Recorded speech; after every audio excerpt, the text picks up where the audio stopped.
Bueno, muy bien. Vamos entonces a continuar y nos vamos a centrar ahora en lo que son los FPGA propiamente dicho, que son los dispositivos, es uno de los dispositivos con los que vamos a trabajar en esta materia. En primer lugar, vamos a decir que son los PLD de mayor capacidad. Prácticamente hoy ya no se fabrican otros. Tiene una diferencia importante porque no se basan sobre matrices de compuertas AND-OR como los que vimos en los dos anteriores. Fue introducido por Xilinx allá por el año 1985. Fue una estructura muy básica que fue evolucionando con el tiempo. Y hoy por hoy es uno de los segmentos de semiconductores en que se ha incorporado, ha tenido mucho crecimiento. Por ese tipo de cosas que se le han ido agregando.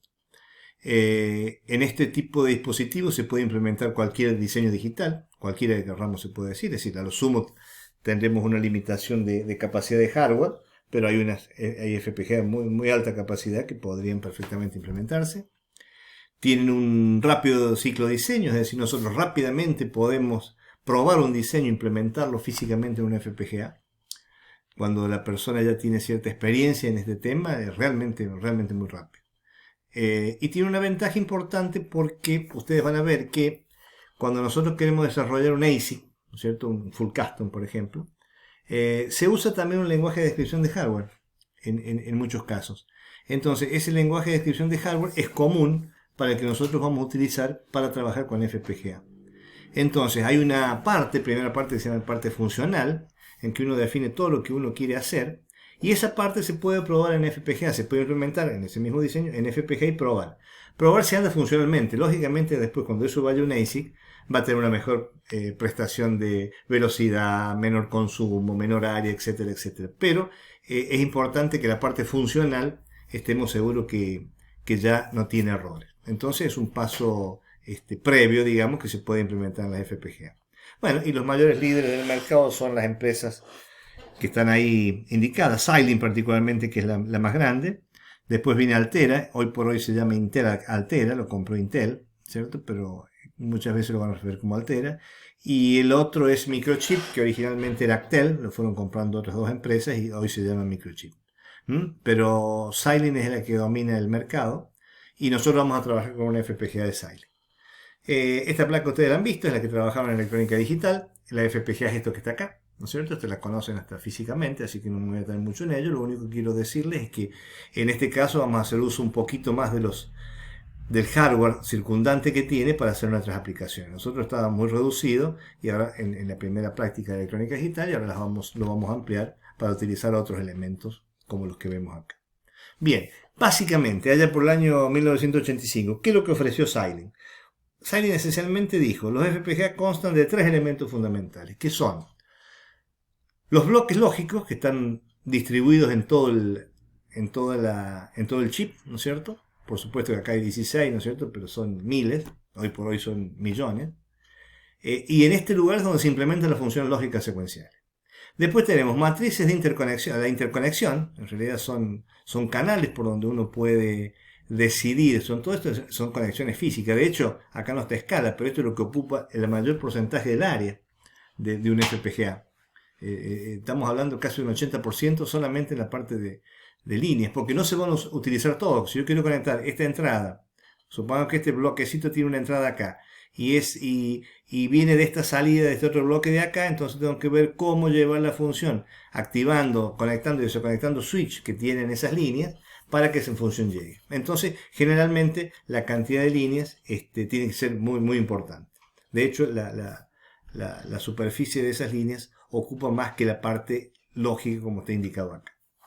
Bueno, después tenemos desincronización y tenemos finalmente bloquecitos de entrada-salida. Ustedes saben que en estos dispositivos uno puede definir si un pin va a ser entrada o salida, salvo los de alimentación y algunos especiales. En general, los de uso de propósitos generales, uno decide si son entrada o salida. Entonces, hay un hardware acá que uno, a través también de switch, decide si eso va a ser una entrada o salida. Y en realidad es más potente porque puede decidir hasta qué estándar eléctrico va a utilizar, ¿cierto? Si quiere que esa señal quede registrada, si quiere que pase por un latch, si no quiere, etcétera, etcétera. Bien, esto es lo básico. ¿Qué pasó después? Con el tiempo, a medida que la tecnología avanzaba, sucedieron un par de cosas. En primer lugar, que generalmente un dispositivo, digamos, un sistema digital tiene que acceder a memoria. Y ese acceso a memoria en los FPGA tendría que hacerse a través de los pines, ¿no es cierto? Y en general eso también generaba un largo retardo de tiempo. Entonces, como la tecnología lo permitió, se le empezó a incorporar distintos elementos dentro del FPGA. Es decir, a ese mar que está en celeste acá de compuertas lógicas, se lo rodeó de un hardware particular. ¿Qué tipo de hardware? En primer lugar, por ejemplo, enumeremos algunos de acá. Esto varía de acuerdo a la familia con que trabajemos, incluso al fabricante. Pero vamos a ver las cosas más generales. Por ejemplo, DLL y PLL son dispositivos, son bloquecitos que generan señales de clock. Recuerden que en un sistema digital normalmente nosotros necesitamos señales de sincronismo.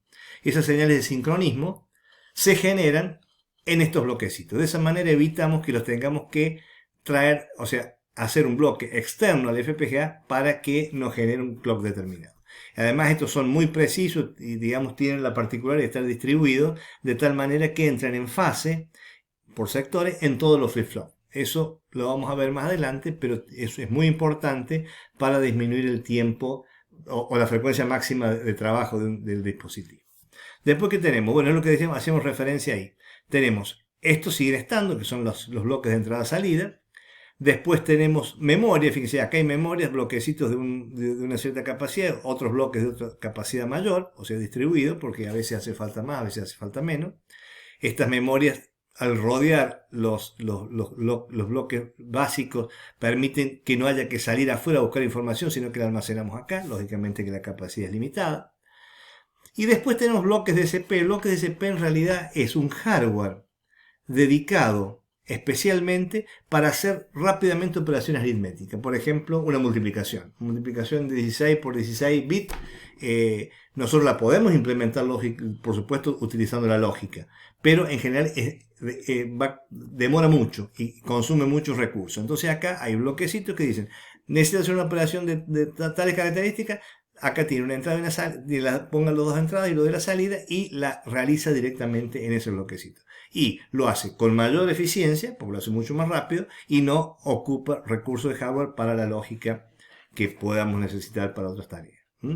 Después tenemos, bueno, estos son los bloquecitos básicos, ¿no es cierto? Después podemos tener lo que se llaman transceivers. Transceivers son partes de hardware incorporado en el mismo silicio del dispositivo que se usan para hacer conexiones rápidas seriales, ¿no es cierto? Estamos hablando del orden de los mega, de los gigahertz.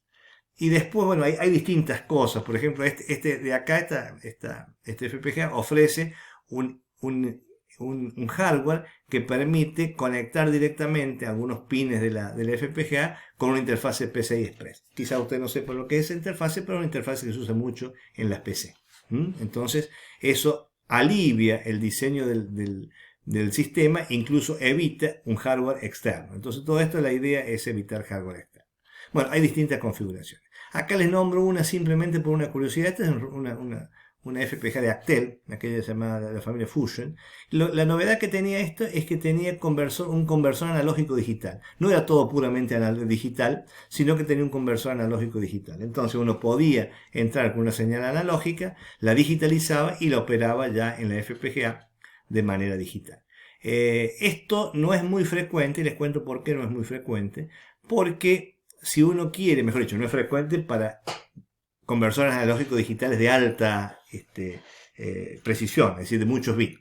Si tenemos 10, 12 bits, eso no es problema. Pero en general no es bueno que convivan señales digitales con señales analógicas. Las señales analógicas tienen que tener el menor ruido eléctrico posible. Y las señales digitales en general, como tienen transiciones, piensan en el clock, tienen transiciones bruscas, en cada transición brusca de eso implica una alta corriente instantánea. Esa alta corriente instantánea en general genera ruido que puede perjudicar la performance del área del conversor analógico digital. Entonces esto no es muy frecuente, pero pueden existir si la cantidad de bits con que maneja el conversor es de 10, 12 bits. Eso en general no hay problema para la convivencia.